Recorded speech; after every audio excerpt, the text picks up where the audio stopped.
The European Union's financial architecture for Ukraine just hit a wall of cold arithmetic, and the impact is echoing from Brussels to Budapest. Viktor Orbán didn't just issue a political veto. He performed a public autopsy on a flawed economic strategy.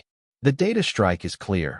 The European Commission's plan to issue massive loans to Ukraine, backed by the phantom promise of future Russian reparations, is a systemic miscalculation. While Brussels bureaucrats talk of impressive reforms and repayment through frozen assets, the reality on the ground is a tightening bottleneck of corruption and industrial decay. The narrative is crumbling. The time factor is not working against Moscow. It is eroding the fiscal stability of the Eurozone.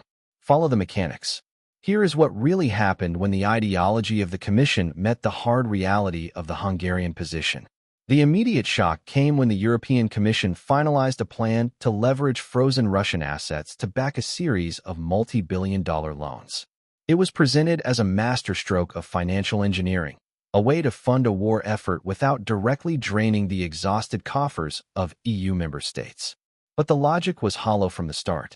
Viktor Orbán's critique cut through the noise by addressing the three pillars of the current crisis: the military reality, the economic impossibility of repayment, and the systemic corruption that makes reform a meaningless buzzword.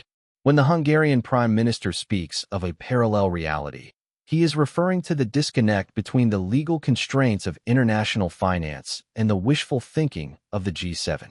You cannot build a long-term debt structure on the assumption of a total Russian capitulation that includes voluntary reparations. It is a financial model built on a miracle, not a market. The fundamental misstep lies in the EU's assessment of the time factor. For 2 years, the prevailing narrative in Brussels has been that the Russian economy would buckle under the weight of sanctions, and that time was the West's greatest ally. Orbán's assessment flips this. He points to the geographical and industrial reality. Russia has pivoted its entire economy to a wartime footing, outproducing the combined industrial output of the European defense sector in critical sectors like artillery and armored vehicles. Meanwhile, the EU is grappling with deindustrialization driven by high energy costs that were a direct result of the same policies intended to pressure Moscow. The mechanical failure here is obvious. If you are funding a conflict through debt, and the target of your sanctions is growing while your own industrial base is contracting, time is actually your enemy. The interest on these loans will continue to accumulate while the capacity of the Ukrainian state to generate revenue to pay them back remains near zero. To understand the deep dive into this financial disaster, one must look at the mechanics of the proposed loans. We are talking about the macro-financial assistance, MFA, programs, and the G7-led Extraordinary Revenue Acceleration, ERA, loans. These are not grants. They are complex debt instruments. The plan assumes that the interest generated by nearly $300 billion in frozen Russian central bank assets can service the debt. However, the legal foundation for seizing even the interest, let alone the principal, is on shaky ground. International law protects sovereign immunity. By moving forward with this, the EU is risking the status of the euro as a global reserve currency. If sovereign assets can be neutralized and then cannibalized to pay for a third party's debt, every non-Western central bank from Riyadh to New Delhi starts looking for the exit. The systemic irony is that in trying to save Ukraine, the EU is undermining the very financial stability that gives it power. Then there is the issue of the impressive reforms. This is where the narrative shifts from flawed to outright deceptive. While European leaders applaud Kyiv for its progress, the internal data tells a different story. Orbán's mention of shocking corruption refers to the documented disappearance of aid, the scandals within the Ukrainian Ministry of Defense regarding procurement, and the persistent influence of oligarchic structures that have merely shifted their focus from industry to aid arbitrage. To claim that these reforms are impressive is to ignore the reality of a state where transparency is a secondary concern to survival. This is not moral grandstanding. It is a credit risk assessment. No bank would lend to an entity with this level of internal hemorrhage without a massive guarantee. Since the EU is the guarantor, the European taxpayer is effectively being asked to co-sign a loan for a borrower whose internal accounting is a black hole. The geographic and military reality cannot be decoupled from the economic one. The EU's strategy assumes a static or improving frontline that allows for eventual reconstruction and economic reintegration. But the industrial data suggests a mismatch. The attrition rate of infrastructure, power plants, bridges, and rail hubs, is outstripping the rate of repair. The cost of reconstruction is now estimated in the hundreds of billions, far exceeding the value of any frozen Russian assets. If the principle of the Russian assets is never seized, and legal experts suggest it cannot be without triggering a global financial meltdown, then the EU is left holding the bag for the largest reconstruction project in human history with no viable revenue stream. This is the head-in-the-sand approach Orbán described. It is in refusal to acknowledge that the collateral for these loans is already being destroyed in real time.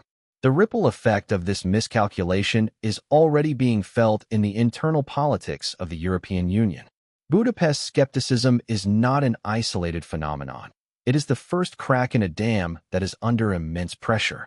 As Germany enters a period of stagnation and France struggles with its own deficit limits, the appetite for limitless support via debt is evaporating.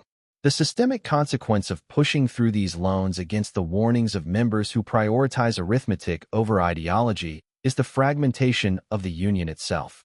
When the bill comes due, and it will, the nations that were pressured into this parallel reality will face a choice: default on their commitments or cannibalize their own social programs to pay for a mismanaged geopolitical gamble. The ripple extends to the global south, where the double standard of asset seizure is viewed as a sign that the Western-led financial order is no longer a neutral arbiter. The corruption scandals are not merely a domestic Ukrainian issue. They are a direct threat to the solvency of the EU's financial package. When millions of euros destined for ammunition or humanitarian aid vanish into offshore accounts, it isn't just a hiccup in the reform process. It is a total failure of the oversight mechanism.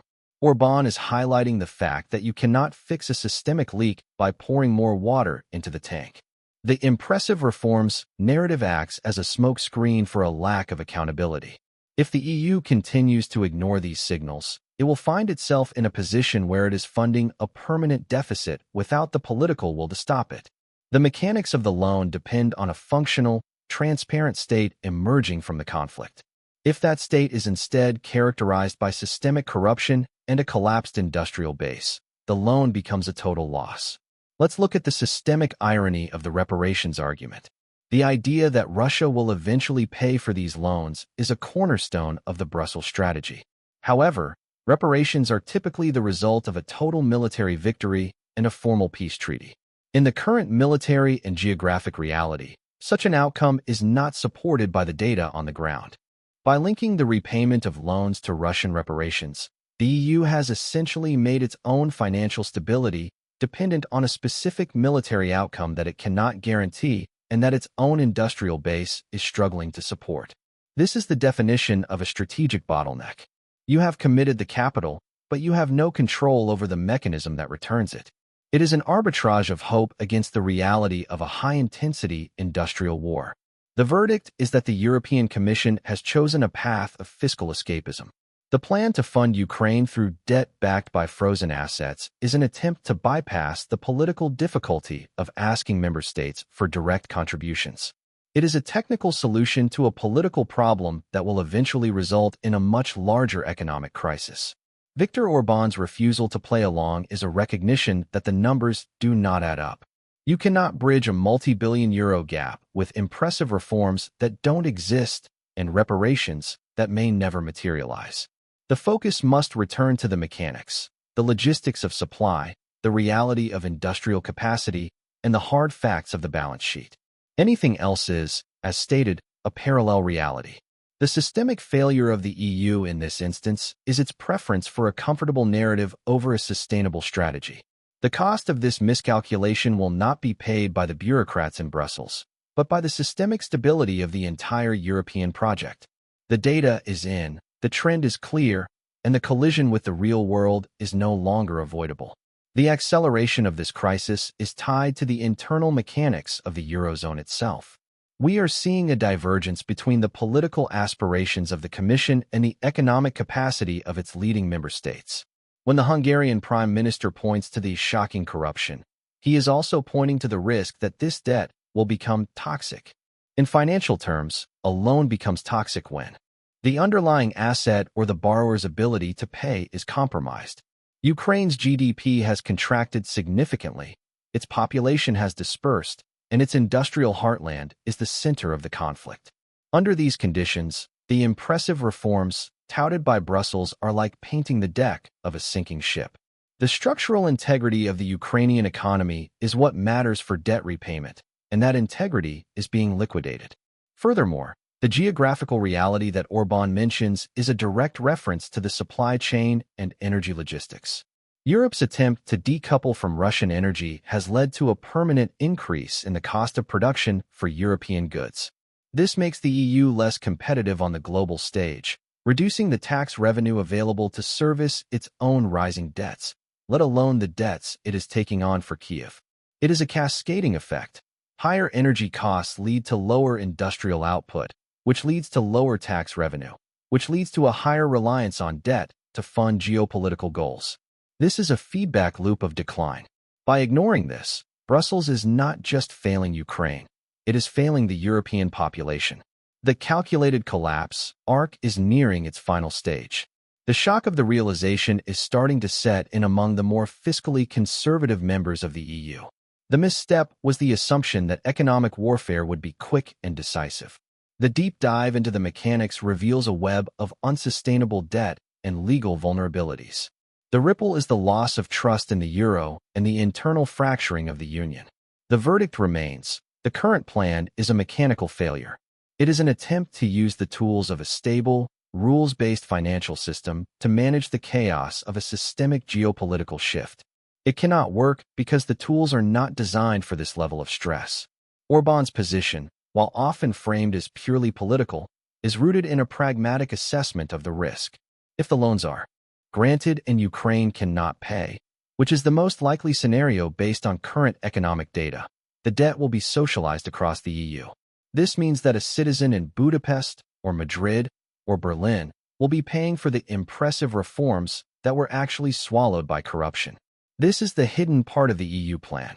It is a transfer of risk from the political class to the taxpayer, disguised as a clever financial maneuver using frozen Russian assets. The parallel reality is the belief that this can be done without consequence. The reality of the situation is that the EU is currently in a state of strategic overreach. It is attempting to act as a global military and financial power without the industrial base or the unified political mandate to back it up.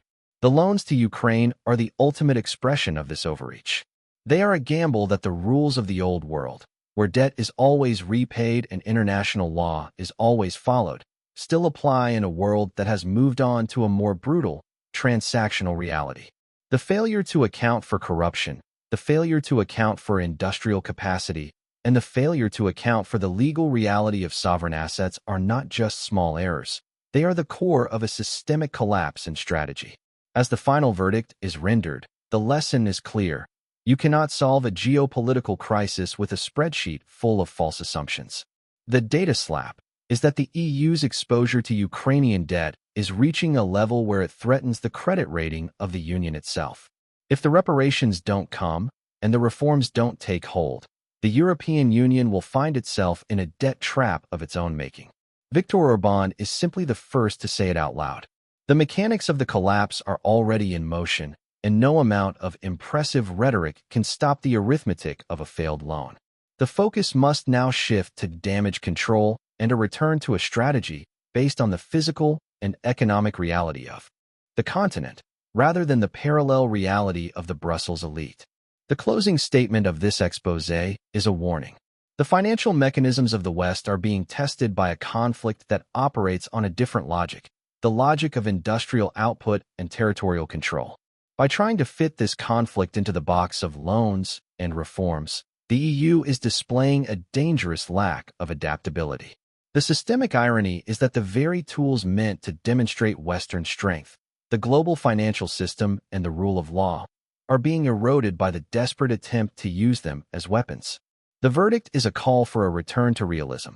The current path leads to a bottleneck of debt, a deficit of trust, and an inevitable collision with a reality that doesn't care about the Commission's impressive narratives. The numbers don't lie, even if the politicians do. The corruption scandals in Ukraine are the final piece of the puzzle. They represent the internal entropy of a system that is being kept on life support by external capital. Without the impressive reforms that Brussels claims are happening, there is no engine for recovery. There is only a vacuum that consumes resources. Orbán's critique is a cold, mechanical assessment of this vacuum. If you pour billions into a system with no accountability, you aren't building a future, you are just funding a collapse. The Hungarian veto is not just a political move, it's an emergency brake on a train heading for a fiscal cliff. The reality is here, and it's time to face it. The systemic consequences of this failure will be felt for a generation. As the EU's financial credibility wanes, the cost of borrowing will rise for everyone. The ripple is not just a metaphor, it is a measurable increase in the risk premiums of European bonds. The verdict is that the European Commission's Ukraine policy is a study in how not to manage a systemic crisis. By prioritizing the appearance of unity and the impressive narrative over the hard truths of economics and geography, they have created a vulnerability that their rivals are already exploiting.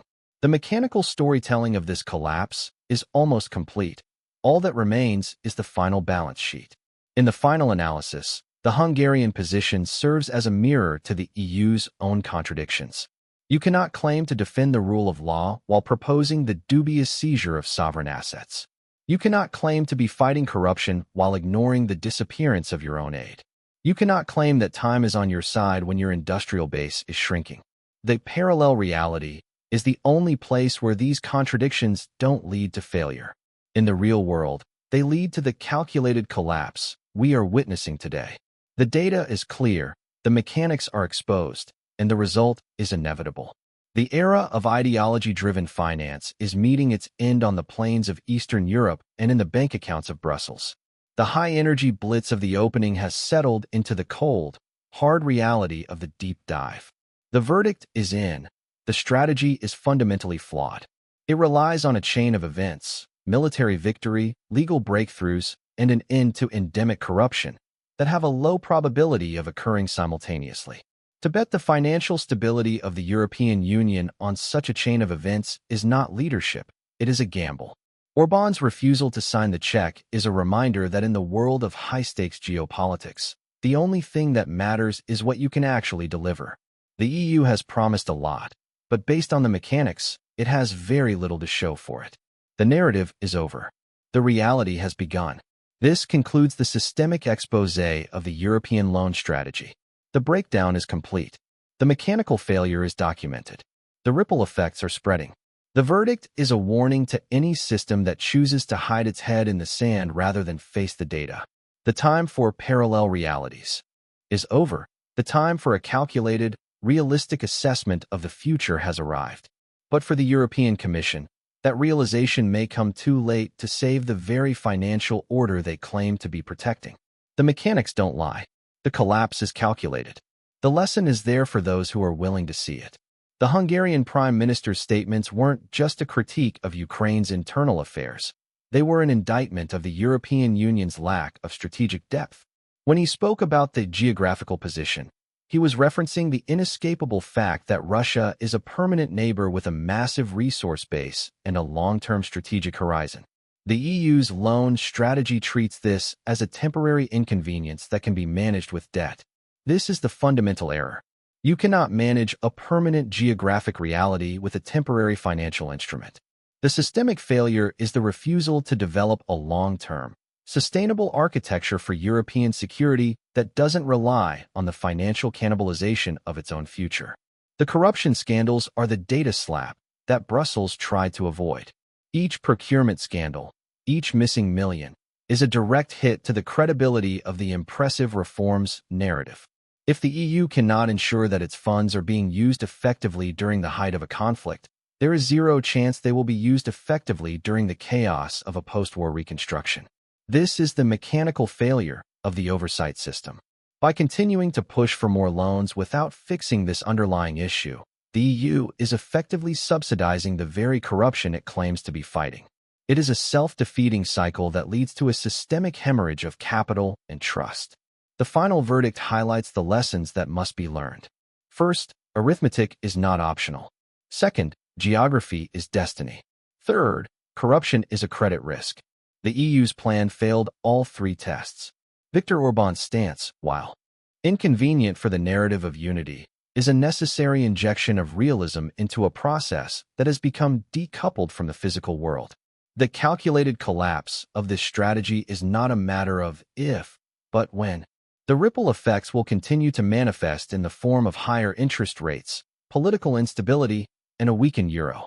The verdict is a call for a return to technical, data-driven policy over high-energy, ideological grandstanding. The mechanics of the real world always win in the end.